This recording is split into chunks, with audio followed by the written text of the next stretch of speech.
Hello, I am Quinny. Welcome to the channel. In this video today, we're going to be tackling the hottest topic in European football. Who is going to be the next permanent manager of Manchester United? Now, this is not normally a topic that I would really spend much energy on, but since the appointment of Ralf Rangnick in January, I've been paying really close attention to what's been going on at Man United, tactically, on the pitch, off the pitch, all that kind of stuff. And I'm a big fan of Ralf, and he's been getting a tough time, so I thought I would take this opportunity to assess the candidates of who's going to be the next manager, what Ralph's job as this really terrible undercover boss is going to be leading to, and what's the kind of the seeds that are being sown with all that now, what transfers are going out. There's been a few of them pretty much confirmed already, as well as who they should be bringing in. In the video today, guys, I'll be including my kind of hunch, my left field tips for who I think might become the next manager, as well as some signings I could see them making in the off season. At any point, guys, in the video, if you do, you laugh, you learn, you like something, whatever, please do like, subscribe, and share and retweet and all that good stuff, guys. Stay out of trouble, and let's get stuck into it. If you could hit the subscribe button, I do daily videos on So Rare, everything from hints, tips and tricks all the way through to live streams and tips on cheap players to buy. That will also automatically enter you into my March giveaway. I'm giving away a rare Davy Klaassen, who's a midfielder for Ajax, and 2 limited goalkeepers. If you want to stick around to the end of the video, we'll get into all the giveaway stuff again there. Now let's start off with the head-to-head. So we've got Pochettino in one corner and Erik ten Hag in the other, and basically all the kind of rumour mills, all the reporters around Europe are basically speculating it's going to be one of these two guys. Ten Hag reportedly had his interview this week with kind of mixed response. Some people think it went well, some people think it went terrible, whatever, and we all know about the struggles Pochettino's been having in Paris, and it sounds like they might let him go and try and bring in Zidane. But tactically, when you look at the profile that Rangnick is kind of sat down with, you know, in his short term with the team, as well as what both of these potential managers would offer, there is definitely a clear marry-up in terms of basic football ideology. So any work Ralph's been doing in terms of identifying strengths and weaknesses and prospective targets and whatever, I think either one of those appointments would serve in with that work pretty well. The problem I've got with both of these guys, number one, Ten Hag, right? So Ajax have been winning titles for, I think they've maybe done 10 in a row, 8 in a row, something like that at this point. The last bunch of managers they've had through this kind of successful period, they've had Frank de Boer, Peter Bosz, and now Erik ten Hag. But success in Ajax is the same as success with like Benfica, Celtic, Rangers, Zenit, Salzburg, all these other like Challenger Europe type of teams, you know, the ones that are outside the top 5 leagues, is it's great and it shows that they've got a winning mentality. And Ten Hag also as well has had some good European ventures with Ajax as well, of course. But as we've seen in all levels of the game, whether it be coaches, managers, players, there's nothing like the Premier League, and there's nothing that he's got in his CV that would lend itself at being a definite guaranteed payoff of success should Man United appoint him.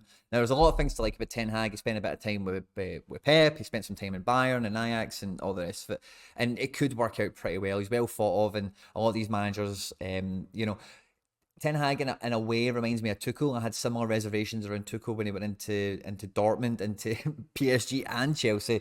And he done, I'd say he's doing the best at Chelsea out of those 3, to be quite honest. So I'm open to being surprised. I really don't think Ten Hag would work out really well at all, to be honest with you. When you look at the makeup of the Ajax team, like, it is just like a superpower in their division. You know, Tadic and Haller. And then on the other side, they've got Anthony at the moment. Last year it was David Neres. The year before that it was Ziyech. You know, they've had like stellar talent. So blowing away their division, bringing through some great youth prospects like Donny van de Beek, Frenkie de Jong, Matthias de Ligt, and whatever else over the last couple of seasons has helped them with that European success they've had, because they've been bringing through elite young players. With Pochettino, I have similar reservations. You know, he had a great time at Tottenham, as we know, very close to winning the league on a couple of occasions, Champions League final, which was an absolute disaster. And since he's went to Paris, he's not shown anything that would show that he is definitely a top-level elite manager. Even with, you know, there's been some big-name clubs over the last 12 months that have been struggling with managers, and Pochettino's, like, everyone knows he's going to leave PSG. Maybe a lot of people have resigned to the fact that he's going to go to Man United or whatever, but he's not really been linked to Ten. Same with Ten Hag, you know, where's Ten Hag been linked to that should make you think that all these other clubs in Europe rate him just as highly as the English media and Manchester United does? There's none, you know. My 2 left field appointments who I think might come out the woodwork for this job. The first one, and it's really left field, right? But it's just if Rangnick really does like dig his heels in the sand or whatever, would be some sort of German appointment. Maybe somebody like I don't know, maybe Schmidt, who's leaving PSV at the end of the season, or maybe somebody in the Bundesliga that we're not quite familiar with. I could see him looking to appoint somebody who's on the same wavelength as him and happy to pull in the same direction as him for a lot of these collaborative efforts, when you look at City Football Group and you look at the Red Bull Football Group, it's all about collaborative efforts and everyone pulling in the same direction. There's not a lot of ego involved, and there's a real clear template across the board of how to manage, coach, and play. And for me, that's what Man United have hired Rangnick to implement, is that uniformity throughout the club. So I think Ten Hag and Pochettino could definitely do that. I wouldn't rule out a Rangnick disciple, if you like, coming in to fill that void. And the other one who I think is the elite #1 best choice manager for Man United is Brendan Rodgers. I don't know why he's not been linked with it at this point in time. He ticked absolutely every single box. I don't know if it's the Liverpool thing that might put it back, but for me, like, there's no other manager that should be getting that job other than Brendan Rodgers. And you don't need me to explain why. If you've been following football for the last 6 years, you'll probably understand. Now, for me, this is the most fun bit, is building the team. Now, it's safe to say David De Gea is going to be the #1 goalkeeper. He's got a really big contract. I don't see anyone coming to get him. And he's had a wee bit of life breathed back into him over the last season or two. In terms of the fullbacks, I think for where Man United are at now, the style of football they are going to evolve into playing, both Diego Dalot and Alex Telles are fine. They will do for now. When it comes to centre defence, that's the big problem here. It's a big question mark. So there's really strong links today that Akanji from Dortmund is going to be incoming. And I think he would be a fantastic partner for Varane. If you look at Akanji's success at Dortmund, his best matches, his best performances were always when he was accompanying Hummels. And, you know, Hummels and Varane are definitely not similar in terms of when they were at their peak, what they were like. But that ageing veteran centre-back who's not got the legs that they used to have, certainly, Akanji's used to that job, done very well at it, and Varane is Hall of Fame level, 4-time Champions League winner, etc. I think that could be a great pairing. The other player I would also throw into this that Man United should be definitely looking at is Pau Torres, the centre back at Villarreal. I think if you're ever looking for inspiration in the transfer market, the Spanish national team is always full of players to give you food for thought on. And Pau Torres has got fantastic progressive passing stats, great dual successes, as well as overall defensive contributions are been very impressive under Unai Emery and for Luis Enrique and the Spain national team. I don't think they should be taking any chances when it comes to the defence this year. But like I said, I think the complement of fullbacks they've got there now is sufficient, and it is just getting that extra defender to partner Varane, I would believe. In the short term, maybe in the future, maybe you sign Pau and Akanji, and over time you try and bleed them in as a partnership.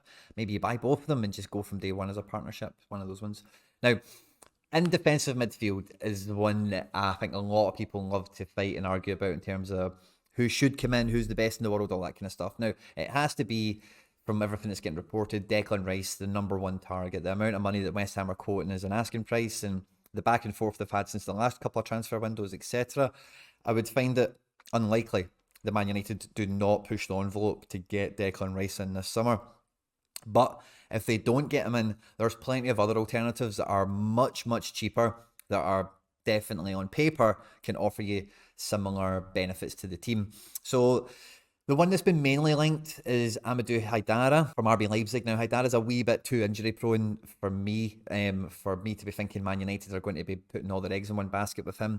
Other guys that are floating around Europe now that are really impressing is guys like Ibrahim Sangar, who's a big defensive midfielder at PSV, formerly of Toulouse. And when this guy is fitting on form, when he was at Toulouse, he was the #1 in Europe for passes to the final third, and he was a defensive midfielder.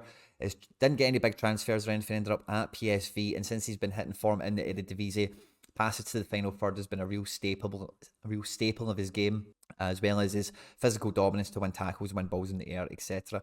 So I think him, along with maybe even somebody like, I don't know, a Carlos Soler type, maybe even a Yuri Tielemans or a Ruben Neves. There's a lot of different players floating around that could fit into the extra slots in midfield, because the way the midfield works for Rangnick and Ten Hag and Pochettino is a lot of these guys all do really similar jobs, and the most important job of them all is ball progression and ball security. You know, I think Fred and McTominay will remain in the starting 11 next year, whether they share a position and rotate between each other or whatever, but I think one of them is definitely still going to be around there next year. Now, Paul Pogba is one of the most likely outgoings that the club is going to have from those recent comments. Sounds like Cavani will be out, Lingard, Mata, there's a bunch of those guys that should be freeing up the wage bill and out they go. So the forward positions are the more kind of attacking ones. I think Jadon Sancho and Bruno Fernandes are nailed on.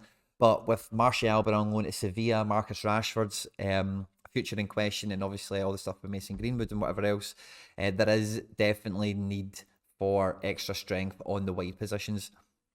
I watch a lot of European football, and for me, the most underrated left foot on the continent is held by a man called Brais Mendes at Celta Vigo.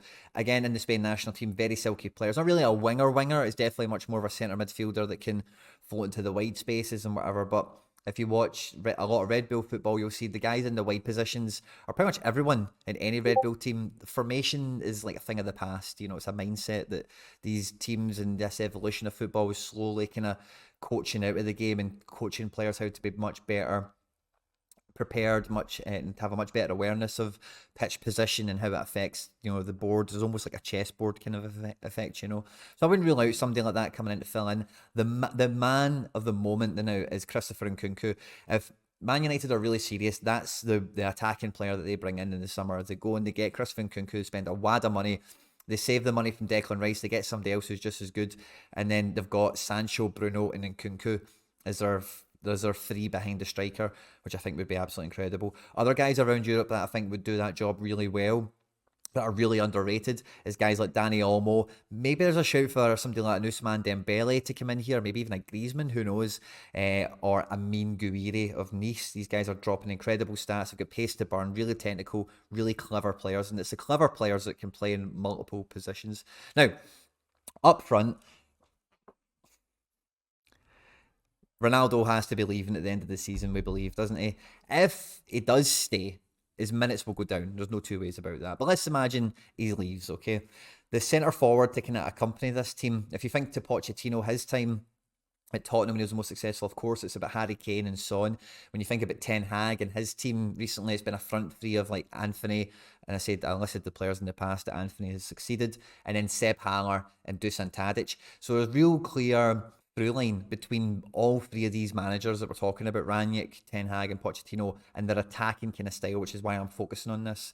So Ronaldo goes out. The type of forward these guys would like, I think the wonder kid, if you like, that's on the street that they could go out and get is either going to be Lautaro Martinez or Victor Osimhen. I think both these guys are in great form, got really good records, and they're basically just about ready to move up to the top level of Europe.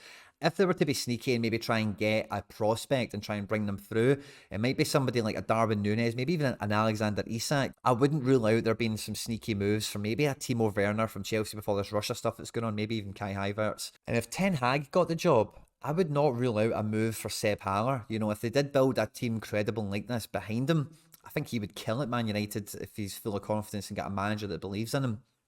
But two of the left field choices that might come in to start up front for Man United, now bear with me with this one, is maybe Paulo Dybala, who's just announced that he'll be leaving as a free at the end of the season.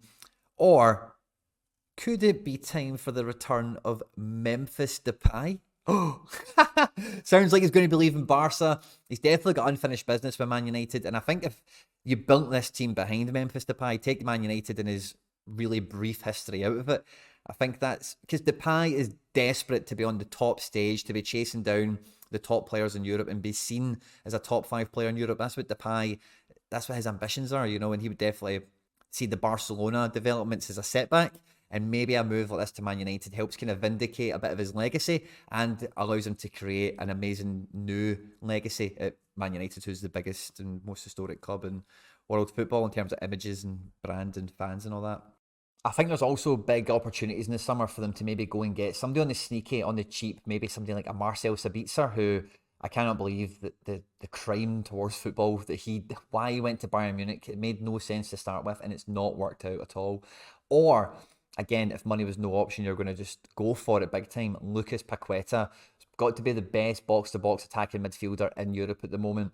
So underrated at Lille, and I think if you put him in a midfield next to Declan Rice and Fred or McTominay, I think that would be a fantastic midfield three. So guys, what do you think? Who will be the next manager of Manchester United? Is it going to be Ten Hag, Pochettino? Might it be somebody like Brendan Rodgers? And who do you think is the big transfers you should be going for in the summer? Is there a position I've missed? Is there somebody in one of these positions you would have... Oh, Quinny, that guy is the obvious choice. Maybe Donny van de Beek comes back from his loan spell at Everton and plays really well under Ten Hag. Let me know in the comment section down below, guys. I hope you've enjoyed this one. Like, subscribe, and share, and retweet, and all that good stuff. Stay out of trouble. Catch you soon. Let's get into all the giveaway stuff before I let you go. I'm still doing monthly giveaways, and I'm making it easier to enter. If you want to be entered to win this month's prize or any future giveaways here at the channel, all the same rules will always apply. Hit the subscribe button, you need to be a subscriber to enter, then leave a comment down below. Each month, a random comment from a random video will be selected as the winner, so the more videos you leave a comment on, the better the chance you've got of winning any of my giveaways. All the winners are announced at the end of videos the same way as we're doing here. The best way to keep up with the content has always been to hit the notification bell with all notifications turned on. As always guys, if you've enjoyed the video today, I'd appreciate it if you hit the like button. On screen now is some other stuff that I've made that YouTube thinks you might enjoy. Stay out of trouble, and I'll catch you on the next one. Take care. Bye bye.